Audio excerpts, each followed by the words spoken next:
Every year we're spending more money on the fluff than the feast. You don't need to buy your dog matching pajamas for the family portrait to make it feel like it's part of the family and has a Christmas spirit. We are doing spontaneous, unplanned spending that is sabotaging our best intentions to stay true to a budget. That's part of the fluff we need to stop. So this Christmas, we have set ourselves a goal of a number that we individually as women and or families decided this is all we're spending on Christmas. So let's talk about the creep that happens, the peer pressure that comes our way, and how we can best stay true to our own focused intentions and not wake up in January thinking, where did it go off the rails?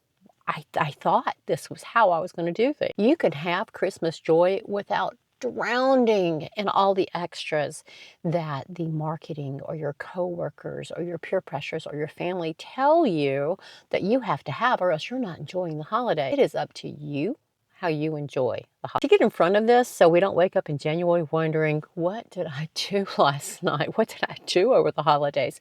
Let's start writing it down. 1 week, I want you to track everything you spend outside of your initial lifestyle. We're talking anything for Christmas. So are you walking through to the food court with somebody at lunch and there's a peppermint mocha frappuccino, whatever, that's $12 and you just have to treat yourself or to treat your friend? That is something you want to track. Have you been invited to a cookie exchange, to a gift exchange? Did all of a sudden everybody at the office say, let's exchange gifts this year, the limit is $50?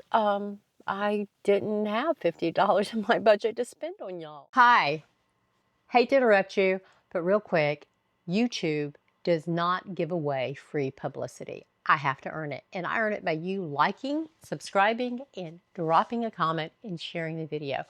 Also, binging my content goes a long way to help me get more views from YouTube. So, real quick, like, subscribe, share, go and binge my content like it is a podcast while you're commuting to work. Got a feeling you're going to enjoy it and learn at least 1 or 2 new things. You can say no, you can thank them, etc., but the impromptu things you don't have to participate in. Hopefully, one of the lessons we learned from tracking our spending this year and our Christmas budget is that in Christmases in the future, you will actually give yourself a line item for discretionary impromptu spending, whether that's giving to the Salvation Army bell person outside of your store as you walk in, the little old lady in the shopping cart that you see every morning, year round, if you wanted to spontaneously gift her as a Secret Santa stuff that she could possibly use.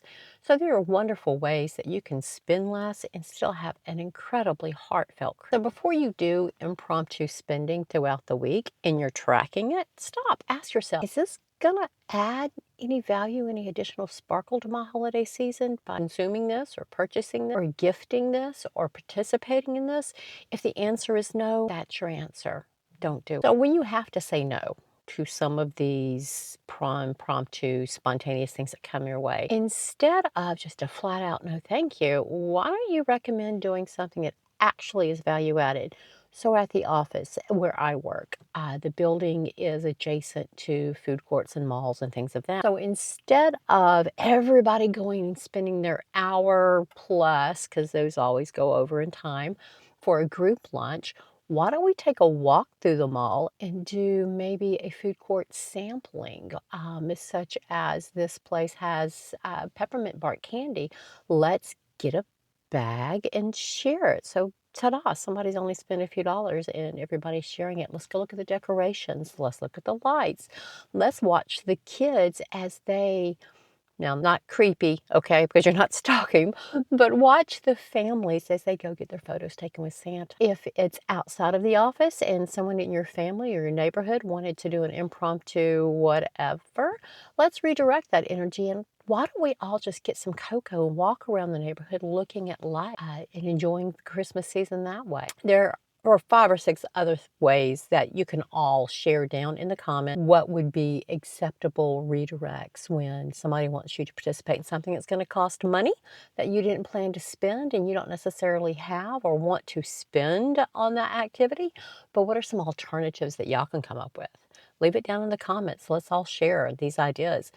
Not just for this Christmas, but for all Christmases to come. These videos, they live forever. And again, I said Christmas is a holiday, not a month. Protect your future self and your goals, your intention. Every $20 you spend this Christmas is $20 less that can go into a retirement fund or to pay off debt fund, pay off the mortgage fund that with compound interest and all of the things that time puts on our side is going to erode your future goals. You could be retiring much faster with your peace fund in place, not just your retirement fund, but your peace fund. There are videos below. So stop and put that yardstick next to it. Is spending on this non-joyful, non-spirit-filled thing for this holiday season going to move me forward toward my goals and feed my soul and my future self? Wise things coming out of Jenny's mouth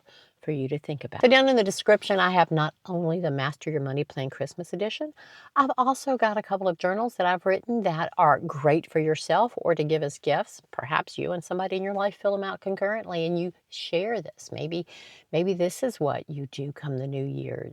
Get your group together. Let's have a journaling revolution that we can all share our life experiences and leave. I mean, these journals are going to be around when you're gone. So here's a record that can be passed down to future generations to help them navigate the stages of life that we're all in. So ladies, 50 plus, men, you're welcome to this world as well because we're all facing a retirement, we Gen Xers. But I want to wish you all a very Merry Christmas. My gift from you, like, subscribe, keep coming back, binge some videos.